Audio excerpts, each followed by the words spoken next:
Hi dears, எல்லாருக்கும் வணக்கம். Welcome back to my channel. இன்னைக்கு ஃப்ரைடே மினி vlog தான் பார்க்க போகிறோம். இன்னைக்கு மதுரையில் தேர் திருவிழா. மார்னிங் எந்திரிச்சோன்னே டிவியை போட்டு தேர் பார்த்துட்டே மார்னிங் வாக் எல்லாமே ஸ்டார்ட் பண்ணியாச்சு.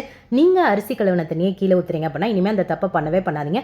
ஒரு பவுலில் எடுத்து வச்சுட்டு நெக்ஸ்ட் டே அது ஃபர்மெண்ட் ஆனோடனே நீங்கள் ஹேர் வாஷ் பண்ணுறப்போ அந்த வாட்டர் யூஸ் பண்ணி ஒரு கண்டிஷனராக போட்டிங்க அப்படின்ட்டா உங்களோட ஹேர் ஃபால் கம்மியாகும், ட்ரைனஸ் ரொம்பவே கம்மியாகும். கண்டிப்பாக ட்ரை பண்ணி பார்த்துட்டு எப்படி இருக்குன்னு சொல்லுங்கள். ரெகுலராக யூஸ் பண்ணி பாருங்கள், நல்ல டிஃப்ரென்ஸ் வந்து தெரியும். இன்றைக்கி ரொம்பவே சிம்பிளான பிரேக்ஃபாஸ்ட் லஞ்ச் தான். எப்போவுமே லஞ்ச் பிளான் பண்ணுறப்போ பிரேக்ஃபாஸ்ட் வந்து என்ன இருக்கோ அதை பொறுத்து தான் லஞ்ச் பிளான் பண்ணுவேன். இப்போ தோசை மாவு இருக்குது அப்படின்னா தோசைக்கு சைட் டிஷ்ஷாக என்ன வச்சுக்கலாம் அப்படின்றத பொறுத்து லஞ்ச் பிளான் பண்ணோம் அப்படின்ட்டா மார்னிங் அதுக்கு சைட் டிஷ் வந்து நம்ம தனியாக செய்யணும்னு தேவையில்ல, ஒர்க் வேகமாகவே முடிஞ்சிடும்.